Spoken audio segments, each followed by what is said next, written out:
Welcome back to 65 Drums. My name's Justin. So today I want to show you a problem that I've had with one of my triggers and how I fixed it. I would set up this trigger system on the inside of my snare. I would plug all the cables in, I'd put the mesh head on, and I'd set up my trigger settings to something that was okay. All of a sudden, my triggering would just fall apart. So I removed the mesh head and realized that the cable had come unplugged about that much. It doesn't really look like that much, but if the cable comes loose, you can get double triggering, trigger dropouts, or rim head balance adjustments, where you just are missing your rim zone, or maybe the rim zone's triggering when you hit the head zone. All kinds of weirdness can happen if your cable's loose. So I plugged the cable back in, put the mesh head on, and it starts working.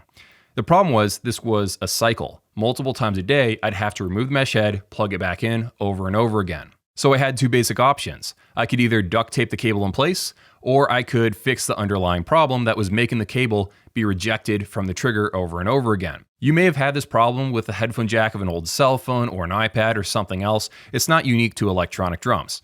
But thankfully, I knew a guy named Bentley who could fix the problem for me. So here's him explaining what caused this problem and how to fix it.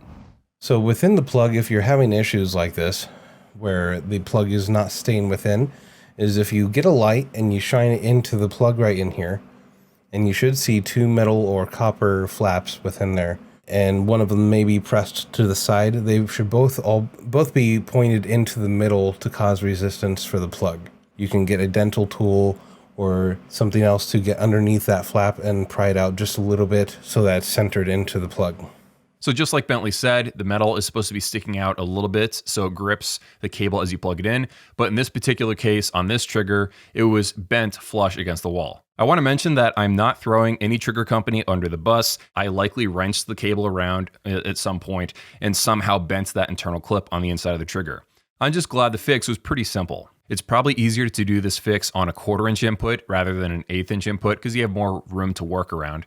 And also give yourself some time and don't like stab a dental tool in there. You got to be very gentle. You got to work your way around, and it will take a little bit, especially if it's your first time doing this sort of fix.